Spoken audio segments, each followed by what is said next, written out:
जो जांच कमेटी बनी है उनसे उन्हें हिदायत अध्यक्ष के महोदय के द्वारा दिया जाए, मुख्यमंत्री के महोदय द्वारा दिया जाए कि आखिर जिन लोगों ने जमीन देने का काम किया था, जब भी किसी उद्योग की स्थापना होती है तो 5 चीजें इंपॉर्टेंट होती है, जिनमें 2 चीज बहुत महत्वपूर्ण होती है, एक जमीन और दूसरा पूंजी। कोई भी कंपनी फैक्ट्री की शुरुआत होती है, कोई कल कारखाने की शुरुआत होती है, कोई कंपनी फैक्ट्री की शुरुआत होती है तो 2 चीज इंपॉर्टेंट होता है, एक पूंजी और दूसरा जमीन। पूंजी तो टाटा ने लगाया था, लेकिन जमीन जो यहाँ के लोगों ने दिया था, आज वे लोग कहाँ हैं, उनकी स्थिति क्या है, ये अभी जांच होना चाहिए। और चूंकि टाटा को झारखंड वासियों ने 1-2 नहीं पूरे 15,000 एकड़ जमीन देने का काम किया था, और आज लोग कहते हैं कि मात्र 3,000 एकड़ जमीन पर ही निर्माण का काम हुआ है, तो बाकी 12,000 एकड़ जमीन हमने क्रिकेट का मैदान खोलने के लिए नहीं दिया है। वो जमीन हमारी है, ये मांग उठेगी कि अगर आप सक्षम नहीं है, 100 सालों में भी अगर आप काम नहीं कर पाए तो फिर उन जमीनों को वापस कर देना चाहिए। आपको अवैध कॉलोनियां बसाने के लिए, आपको सब लीज देने के लिए और डिम्ड लीज देने के लिए किसी ने जमीन नहीं दिया है। जमीन दिया गया, बिल्कुल उद्योग का स्वागत हर कोई करता है। देश के पहले प्रधानमंत्री पंडित जवाहरलाल नेहरू ने भी कहा था कि उद्योग जो है वो आधुनिक मंदिर है, लेकिन उस आधुनिक मंदिर को बनाने के लिए जिस जमीनदाता ने जमीन दिया है उसका हाल क्या है, ये किसी ने आज तक सुधि लेने का काम नहीं किया। इसलिए आज मैं आपसे बार बार अनुरोध करूंगा कि आज सबसे महत्वपूर्ण अगर आपकी कोई पूंजी है तो आप जमीन का टुकड़ा है। जमीन का टुकड़ा सबसे बड़ी पूंजी है आपकी, क्योंकि आपके पिताजी अगर डॉक्टर का नौकरी करते हैं, आपके पिताजी अगर वकील की नौकरी करते हैं, मास्टर की नौकरी करते हैं, तो गारंटी नहीं है कि उनका बेटा मास्टर डॉक्टर वकील बनेगा। लेकिन जिनके पास जमीन है, गारंटी है कि उनकी आने वाली पीढ़ी उसी जमीन से अपना जीविका उपार्जन कर सकती है। जमीन आपकी सबसे बड़ी पूंजी है। जमीन जिसे हम लोग अचल संपत्ति कहते हैं, जो हमेशा अस्थायी होती है और एक जगह से दूसरे जगह तक उठा के नहीं ले जा सकता है। और ये संदेश तो आपको समझना चाहिए। दुनिया के सबसे धनी व्यक्ति एक समय हुआ करते थे बिल गेट्स, आज शायद एलन मस्क दुनिया के सबसे धनी व्यक्ति हैं। भारत में आप अंबानी अडानी का नाम सुने होंगे, तो दुनिया के सबसे धनी व्यक्ति थे बिल गेट्स। उन्होंने भी अपने शेयर को, अपने माइक्रोसॉफ्ट के शेयर को जमीन में लगाने का काम किया है। उन्होंने हाल फिलहाल 1000 वर्ग किलोमीटर जमीन खरीदा है, जो कि झारखंड के रामगढ़ जिला के बराबर होता है। थोड़ा सा अंतर है, एक जिला के बराबर उन्होंने जमीन खरीदा, कि उनको भी मालूम है जमीन सबसे बड़ी पूंजी होती है। इसलिए आज पूरे कोल्हान वासियों को, टाटा वासियों को अपनी जमीन की लड़ाई को लड़ने की आवश्यकता है, क्योंकि अगर जमीन है तो आपका कल है, जमीन नहीं है तो आपका कल नहीं है। जमीन है तो आपकी सभ्यता है, जमीन है तो आपकी संस्कृति है, जमीन है तो आपकी पहचान है, जमीन है तो आपका गांव है, आपका टोला है, आपका मोहल्ला है, आपका कस्बा है, आपका परिवार है। जमीन नहीं है तो कुछ भी नहीं है। एक कवि थे रामाशंकर विद्रोही, वो अपनी एक कविता को लिखते थे कि मैं किसान हूं और मैं आसमान में धान बोने जा रहा हूं। तो कुछ लोग मजाक उड़ाते हैं, अरे पहले आसमान में क्या धान लगेगा? तो कहते हैं कि अगर धरती में भगवान जम सकता है तो आसमान में हम धान जमाएंगे। लेकिन आज धरती में भगवान आ गए हैं। भगवान कहने का मतलब सभी धर्म को मानने वाले जो भगवान है, देता भूता है, ईश्वर अल्लाह है, उन्होंने धरती में अपना आशियाना बना लिया है। यानी समझ के देखिए जमीन कितना इंपॉर्टेंट। हम कहना क्या चाहते हैं उसके अर्थ को समझिए। जिसने दुनिया को बनाया है, लोग कहते हैं ना भाई कि मेरे ईश्वर ने, मेरे अल्लाह ने, मेरे रब ने, मेरे खुदा ने, मेरे वाहिगुरु ने दुनिया बनाया है, उसे भी धरती में 2 गज जमीन की आवश्यकता है। अपने उसे भी धरती में 2 गज जमीन की आवश्यकता पड़ी है रहने के लिए। तो जमीन के इंपॉर्टेंट एक किसान के लिए कितना होगा, ये किसानों को समझने की आवश्यकता है। पुनः मैं यही कहूंगा, जब ये सत्र स्टार्ट होगा, बजट सत्र, उसमें टाटा लीज नवीकरण का मामला, जमीन अधिग्रहण का मामला, 100 वर्षों में जो उन्होंने जमीन अधिग्रहण किया था और 100 वर्षों के बाद भी जो उन्होंने कार्य किया है, जरूर उस मामले को रखा जाएगा। क्योंकि मेरा मानना है कि आज झारखंड के लोग नहीं बोलेंगे, आज झारखंड के लोग अपनी आवाज को नहीं उठाएंगे तो आने वाली पीढ़ियां गूंगी हो जाएंगी। आज उदाहरण है, और ये हम नहीं, इस राज्य के जो पहले राज्यपाल हुआ करते थे उनका नाम था प्रभात कुमार, आप जानते होंगे।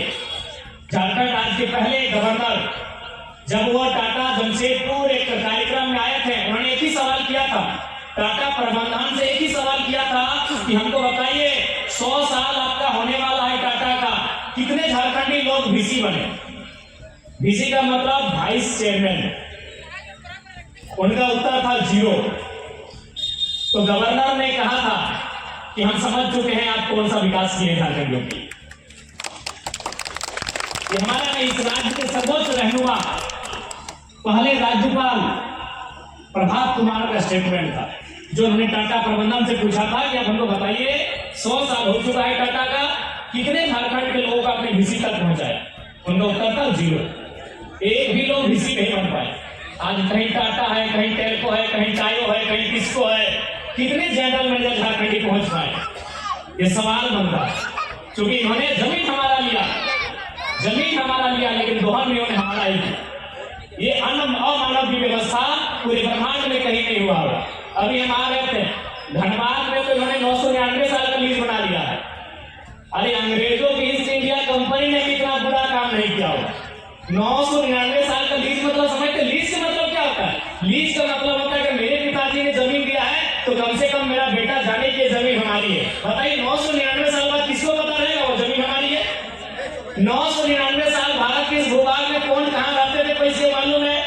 किसी सरकारी दस्तावेज जानकारी हमें दे पाएगा कि 999 साल यानी 1000 साल पहले यानी एक अभी 2025 है ना, यानी 1025 में टाटा में कौन कौन लोग रहते थे कोई बता पाएगा? धनबाद में कौन कौन लोग रहते थे बता पाएगा? रांची में कौन कौन लोग रहते थे बता पाएगा? 1000 साल के उन्होंने लीज करवा लिया है, जो कि असंवैधानिक है, एक क्रूर मजाक है, लोकतंत्र की व्यवस्था पर एक तमाचा है। लेकिन फिर भी लोग मौन है, क्योंकि मैंने पहले ही कहा है यदि आपके दाहिनी जेब में पैसा है, ये पुलिस प्रशासन डीसी एसपी आपकी बाएं जेब में रहेंगे। लोकतंत्र के मुंह में जोरदार तमाचा है 999 साल का लीज।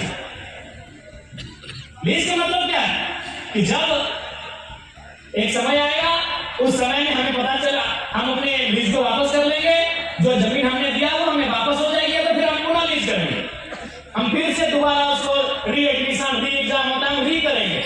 लेकिन 999 साल किसको पता चलेगा 999 साल के बाद कि हमारे बाबा ने दिया था, कि बाबा के बाबा के बाबा के बाबा ने दिया था? ये गंदा मजाक हो रहा है झारखंड में, ये अमानवीय व्यवस्थाएं हो रही झारखंड में। इस प्रकार से लगातार झारखंड वासियों के यहाँ दोहन किया जा रहा है।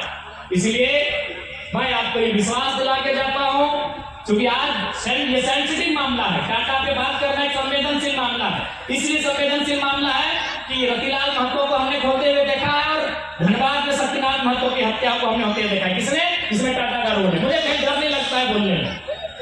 हो सके बंबई में जो टाटा के मेन ओनर है उनको पता है या नहीं मुझे नहीं मालूम, लेकिन मुझे बोलने में कहीं डर नहीं लगता है, क्योंकि टाटा एक संवेदनशील मामला है।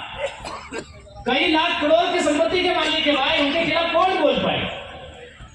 सुनने में आया था कि माननीय मुख्यमंत्री की कोई एक बहन थी जिनको 80 लाख का उनके शादी में टेंट लगवा दिया था। साहस होगा बोल पाने का? ये आप लोग जानते हैं, ये किसी से छुपा नहीं है जी। अभी जो वर्तमान माननीय मुख्यमंत्री है, उनके दूर की रिश्तेदार की एक बहन का शादी था, 80 लाख टाका ने खर्च किया था।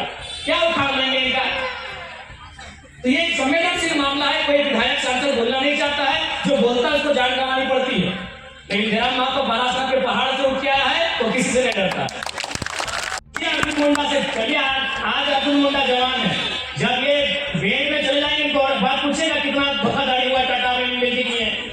आज चंपई सोरेन अभी राजनीति कर रहे हैं, जिस दिन बिस्तर में चले, चूंकि आदमी सच कब बोलता है जब वो बिस्तर में होता है, उस दिन पूछेगा मीडिया बंदों की सच्चाई क्या है, बोल के जाएंगे।